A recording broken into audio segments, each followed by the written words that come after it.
Bonjour à tous. La paracha de cette semaine s'appelle Trouma, qui veut dire don.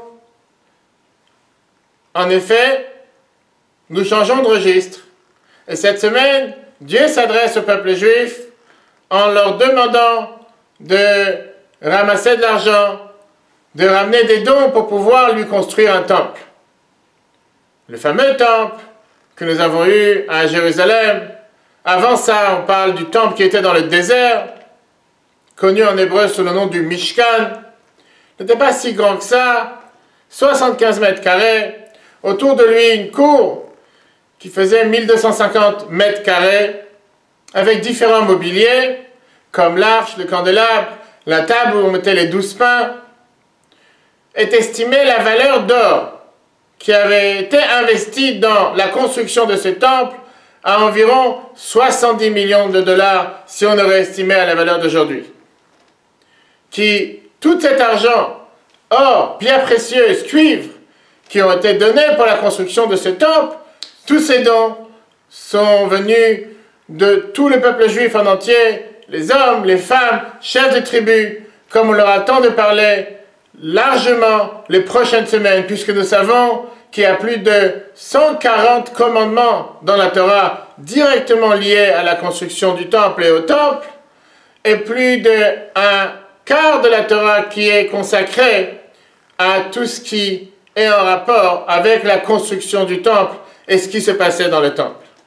Mais là vient une question, puisque nous savons qu'en général la Torah n'est pas un livre d'histoire, c'est pas juste pour nous raconter ce qui se passait dans le passé, mais pour vivre avec la Torah, chaque jour, chaque année que nous apprenons la Torah à nouveau, qu'est-ce que cela veut dire pour nous aujourd'hui?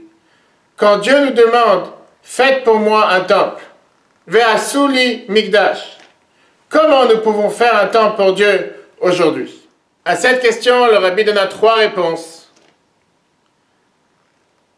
Premièrement, le temple est éternel.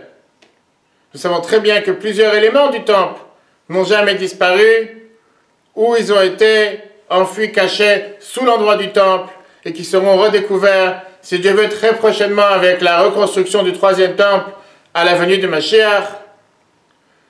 Nous savons aussi comme quoi la Torah nous dit que chaque synagogue est considérée comme un petit temple. Et le point le plus important, c'est que chacun d'entre nous, nous sommes un temple pour Dieu, où Dieu cherche à résider, habiter, faire de cet endroit sa propre demeure. D'ailleurs, c'est le mot même que Dieu emploie dans la Torah cette semaine.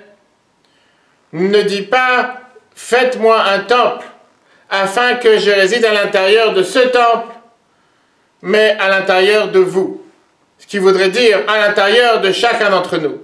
Car en effet, nous avons tous le devoir de transformer notre maison, notre chambre, notre pièce en temple pour Dieu, comme le Rabbi demanda même aux enfants en 87, de transformer leur propre chambre, que la table, la chaise, le lit soient transformés pour une résidence pour Dieu. Alors qu'est-ce que cela veut dire?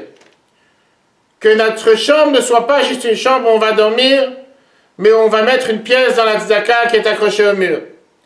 Que dans notre chambre, nous n'allons pas seulement réviser, faire les devoirs, ou bien apprendre des sujets profanes, mais aussi faire des prières, apprendre des paroles de Torah, être entouré de livres de Torah, avoir une boîte de tzedaka dans la maison, dans la chambre, dans la cuisine, afin de transformer tous ces endroits en lieux spirituels où Dieu vient résider et régner à l'intérieur de chacun d'entre nous.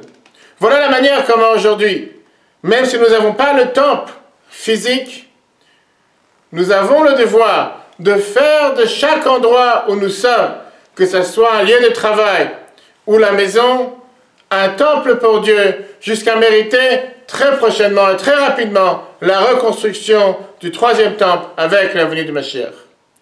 Très bonne journée à tous et à la semaine prochaine.